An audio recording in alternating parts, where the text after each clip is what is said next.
కర్కాటక రాశి వారికి ఈ సంవత్సరం ఆదాయం 8, వ్యయం 2, రాజపూజ్యం 7, అవమానం 3గా ఉంది. కర్కాటక రాశి వారికి ఉగాది నుండి మే వరకు కూడా గురుడు శుభస్థానంలో ఉండడం చేత అనుకూలమైనటువంటి ఫలితాలు ఉంటాయి. ఆకస్మిక ధనలాభం ఉంటుంది. శుభకార్యాల్లో ధనాన్ని వెచ్చిస్తూ ఉంటారు. అనేకమైనటువంటి శుభాలను, విజయాలను మీరు వరుసగా పొందుతూ ఉంటారు. మే తర్వాత నుంచి కూడా గురువు 12వ స్థానంలో ఉండడం చేత రుణ ప్రయత్నాలన్నీ కూడా ఫలిస్తూ ఉంటాయి. శుభకార్యాలకు ధనం ఎక్కువగా వెచ్చించవలసి వస్తూ ఉంటుంది. ప్రయాణాలు అధికంగా చేయవలసి వస్తూ ఉంటుంది.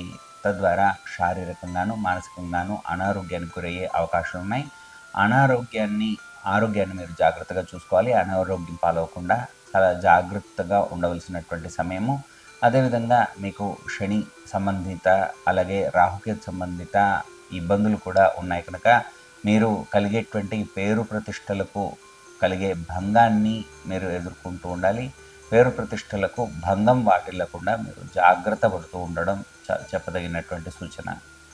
స్థిరాస్తులకు సంబంధించినటువంటి ప్రతి చిన్న విషయాన్ని కూడా చాలా జాగ్రత్తగా పరిష్కరించుకోవాలి. వాటిల్లో అనేకమైనటువంటి అవకతవకలు ఎదురయ్యే ప్రమాదం ఉంది.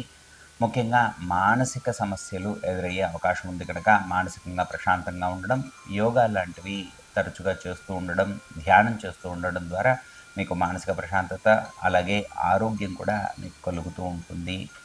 కర్కాటక రాశి వారికి ఈ సంవత్సరం సోదరులతో వైరం కలిగే అవకాశం ఉంది. విదేశీ ప్రయాణాలు ఆలస్యం అవుతాయి. విదేశీ ప్రయాణాలు చేసేటువంటి వారు 1-2 సార్లు చూసుకొని మీ యొక్క ప్రతి వస్తువుని లేదా ప్రతి సర్టిఫికెట్ని కూడా చాలా జాగ్రత్తగా తరచుగా పరిశీలిస్తూ ప్రయాణ పనులన్నీ కూడా చక్కదిద్దుకోవాల్సింది.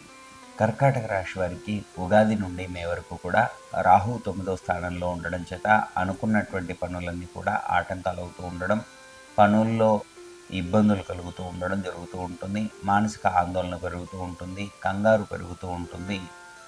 మీకు అదృష్ట రూపంగా వచ్చేటువంటి పదోన్నతి కానీ లేదా మీకు కలిగేటువంటి ఏవైనా విజయాలు కానీ అవి మీ దాకా వచ్చి మిమ్మల్ని చేరుకోకుండా మీకు దక్కకుండా జరిగే ప్రమాదాలు కూడా ఉంటాయి. వాటి నుండి మిమ్మల్ని మీరు జాగ్రత్త పరుచుకునేటువంటి సూచన చెప్పదగినది.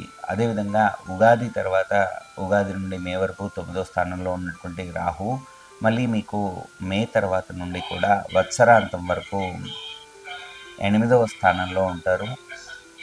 ఆ సమయంలో కూడా మీకు మానసికమైనటువంటి ఇబ్బందులు కలుగుతూ ఉంటాయి.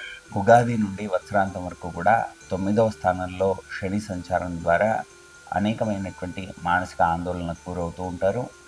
ముఖ్యంగా శారీరక ఆరోగ్యం గురించి జాగ్రత్త వహించవలసి వస్తూ ఉంటుంది. అనారోగ్య సమస్యలు ఎదురవుతూ ఉంటాయి. అలాగే కర్కాటక రాశి వారికి ఉగాది నుండి మే వరకు కూడా రాహు 9వ స్థానంలో సంచరిస్తూ ఉండడం ద్వారా చేపట్టినటువంటి ప్రతి పనుల్లో కూడా ఆటంకాలు ఎదురవుతూ ఉంటాయి. పనుల్లో ఆటంకాలు ఎదురవుతూ ఉండడం ద్వారా మానసికమైనటువంటి ఆందోళన కలుగుతూ ఉంటుంది. పనులన్నీ కూడా ఆలస్యం అవుతూ ఉంటాయి. అలాగే ఉగాది తర్వాత నుంచి మే వరకు 9వ స్థానంలో ఉన్నటువంటి రాహు మళ్ళీ మే తర్వాత నుంచి కూడా 8వ స్థానంలో ఉంటాడు. అనేకమైనటువంటి అనవసరమైనటువంటి ఆలోచనలు ఎక్కువగా చేయడం, కంగారు పడుతూ ఉండడం, స్థిరమైన ఆలోచనలు నిర్ణయాలు తీసుకోలేకపోవడం, తద్వారా ఇబ్బందుల పాలవడం, అలాగే పేరు ప్రతిష్టలకు ఇబ్బందులు కలుగుతూ ఉండడం, ఇలాంటి ఫలితాలన్నీ కూడా జరుగుతూ ఉంటాయి. కనుక స్తోత్రాలు తరచుగా చదువుకోండి.